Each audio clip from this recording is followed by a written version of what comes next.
문재인 정부 출범 후 사실상 첫 국정감사가 내일이면 거의 마무리됩니다. 비리 유치원 명단 공개와 공공기관 고용 세습 등 의미 있는 문제 제기가 있었지만 전반적으로는 여전히 구태를 벗어나지 못했다, 이런 평가가 나옵니다. 국정감사 정리와 평가, 또 남은 일정까지 자세히 알아보겠습니다. 국회로 가보죠. 우철희 기자. 네, 국회입니다. 예, 내일이면 국감이 거의 마무리되는데요. 각 당의 평가는 어떻습니까? 네, 한마디로 정리하면 상대방의 발목 잡기와 잘못에도 불구하고 서로 우리가 잘했다 정도로 볼 수가 있겠습니다.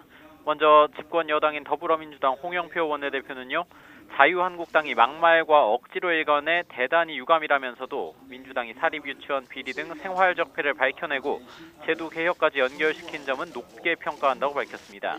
반면 한국당 김성태 원내대표는 국감 기간 중에 문재인 대통령의 순방과 자료 제출과 증인 채택 거부 등 국감 무력화 의도가 분명하게 드러났다면서도 한국당이 경제정책 실패와 공공기관 채용비리 의혹 등 문제점을 밝혀냈다고 평가했습니다. 바른미래당 김관영 원내대표는 거대 양당이 지나치게 정쟁을 일삼고 파행을 빚었지만 바른미래당이 경제정책 실패 등을 지적해 중심을 잡고 정상적인 국감 진행에 큰 기여를 했다고 자평했습니다. 예. 자, 이번 국감에서 큰 쟁점이나 논란이 됐던 점들도 좀 정리하고 갈까요? 네, 여야에서 각각 사립유치원 비리 실태 고발과 서울교통공사 등 공공기관의 고용 세습 의혹을 제기한 게 큰 이슈가 됐습니다. 민주당 박용진 의원이 처음 제기한 사립유치원 비리는 비리 유치원 명단 공개와 국가교육회계 시스템 도입 등 대책 마련이라는 의미 있는 성과를 끌어냈습니다. 또 한국당 유민봉 의원이 제기한 서울교통공사 고용세습 의혹은 공공기관 전반의 정규직 전환 관련 친인척 관계 등을 확인하고 야 3당이 국정조사를 요구하는 결과로 이어졌습니다.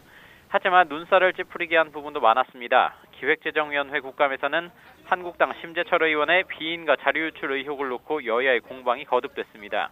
또 법제사법위에서는 법원 공보관실 예산 유용 의혹과 관련한 대법원장의 직접 신문 여부와 문재인 대통령의 발언을 둘러싼 난타전으로 거듭 파행을 빚기도 했습니다.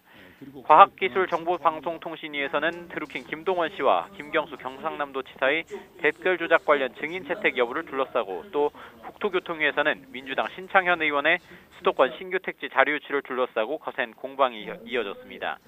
이와 함께 선동열 아시안게임 야구 국가대표팀 감독과 요리 연구가인 백종원 씨의 증인 출석, 그리고 한국당 김진태 의원의 벵갈 고양이 동행을 둘러싸고도 적절성 논란이 일기도 했습니다. 네, 우철희 기자, 국정감사 이제 거의 마무리 단계에 접어들었는데요. 마지막 남은 일정들도 좀 정리해 주시죠. 네, 내일은 이번 국정감사에서 제기한 문제들을 재확인하고 대책 마련을 주문하는 종합감사가 법제사법위원회 등 13개 상임위에서 실시가 됩니다. 사실상 내일로 이번 국정감사가 마무리되는 셈입니다. 모레부터는 의원들이 겸임해서 맡고 있는 상임위원회 국정감사가 진행이 되는데요.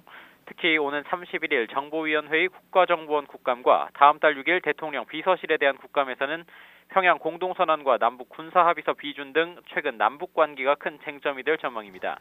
국정감사가 끝난 다음 달 초부터는 본격적인 예산 정국이 시작됩니다. 하지만 사법농단 관련 특별재판부 설치와 공공기관 채용비리 국정조사, 평양 공동선언 비준 논란 등 굵직한 현안을 둘러싸고 여야의 갈등의 골이 깊어져서 국감 이후 전국의 긴장감은 더욱 높아질 것으로 전망됩니다. 지금까지 국회에서 YTN 우철입니다.